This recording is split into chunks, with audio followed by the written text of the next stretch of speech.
Olá, eu queria falar um pouco hoje a respeito de um tema intrigante, que é quem somos nós?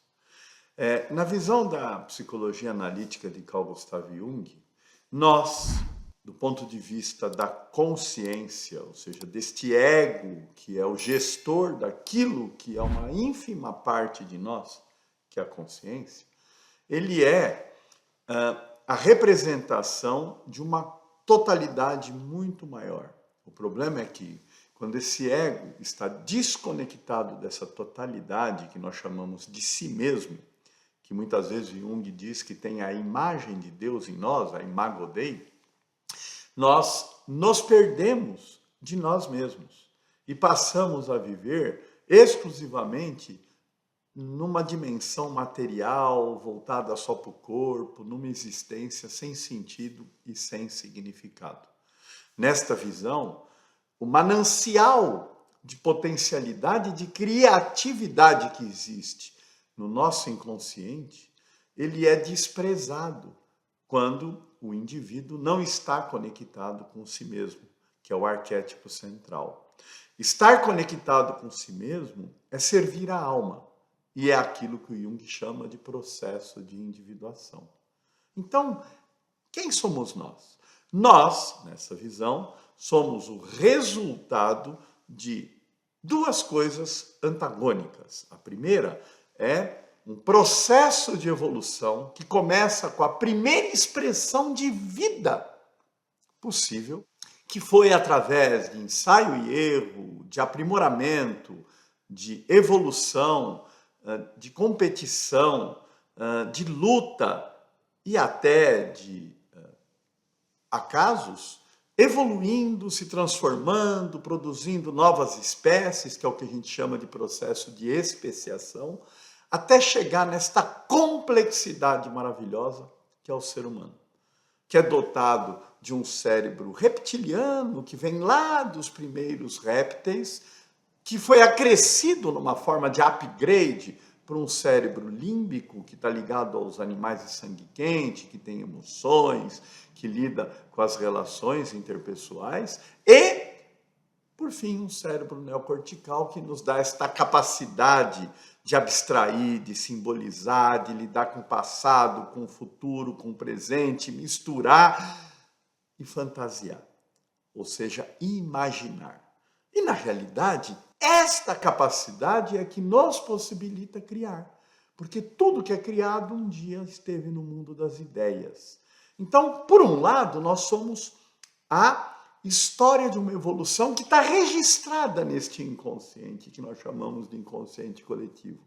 Mas, por outro lado, parece que desde a primeira expressão de vida, ínfima, unicelular, já existia uma potencialidade para que a natureza humana se expressasse. Ou seja, como se acontecesse um atrator acelerando este processo para chegar naquilo que nós imaginamos que seria o fim. Nós não sabemos se não tem mais evolução para acontecer. De qualquer maneira, hoje nós somos a resultante desta dualidade. Algo que está lá num passado e que a gente pode compreender de maneira redutiva e causal, porém algo que está num futuro, que a gente só pode compreender de maneira prospectiva e sintética. E é por isso que a abordagem junguiana lida dessas duas maneiras. A gente lida com o causal, com o passado, com o trauma, mas a gente lida com o que está lá na frente, porque a gente entende que o que aconteceu tem um porquê, mas também tem um para quê, tem um sentido evolutivo para te contribuir para o seu crescimento, para a sua transformação.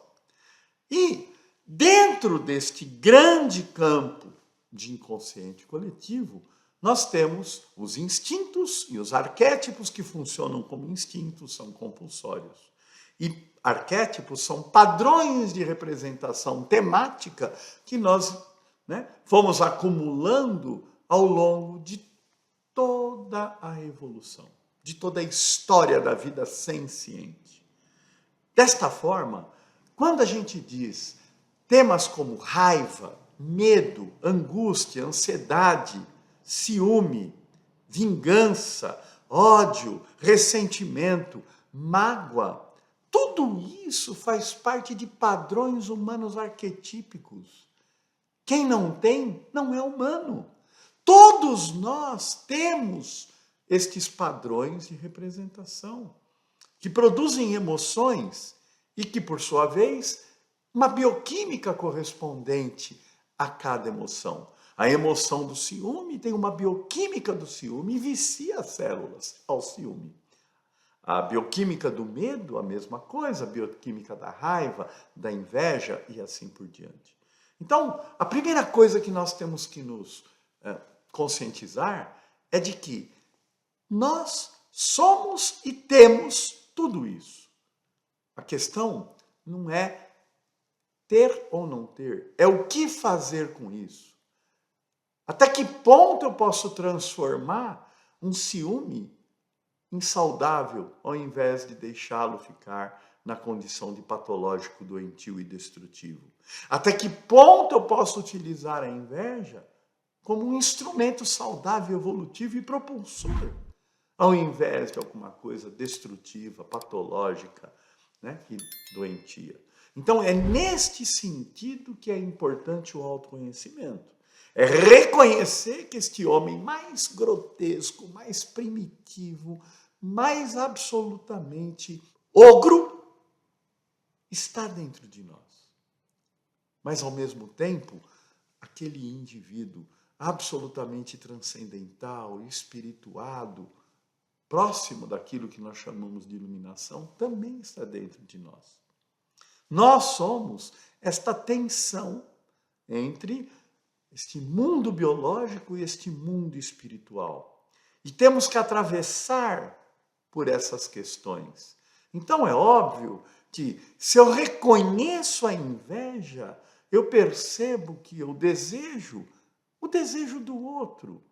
Se eu transformo essa inveja em algo positivo, esse outro vira uma referência, não para eu destruí-lo, nem para competir, e sim para emular algumas coisas, criar, inovar e percorrer um caminho que pode me dar as mesmas condições que esse outro atingiu. Se eu tenho raiva, eu tenho que reconhecer a legitimidade dessa raiva. E o que eu vou fazer com ela de maneira prática, de maneira inteligente, sem atravessar a moral, que são os códigos de conduta, mas, acima de tudo, sem atravessar a ética. Porque a alma não tem moral, a alma é ética. E a alma, muitas vezes, entra em rota de colisão com esta moral, que são os códigos de conduta do politicamente correto, que às vezes é correto para quem? Para uma minoria que tem poder sobre a grande maioria. E aí é neste momento que nós temos que nos organizar para fazermos revoluções, ao invés de ficarmos revoltados, que é voltar sempre para o mesmo padrão. Então, tudo isso são temas que nós, neste canal do IGEP, estamos abordando de maneira mais recortada, com vídeos exclusivos sobre raiva, inveja, ciúme, mas a nossa intenção é criar uma possibilidade de compreender toda esta magnífica teoria de Carl Gustav Jung, que, para mim, e para o IGEP como um todo, é o grande caminho para a gente sair deste momento muito triste que nós estamos vivendo, com tanta iniquidade, com tanta polaridade, com tanta falta de sentido, com tanto desamor, onde você vê preconceito, luta por território, muita briga, muito conflito, e que isso não leva a nada, porque nós temos que compreender qual é a razão disso tudo.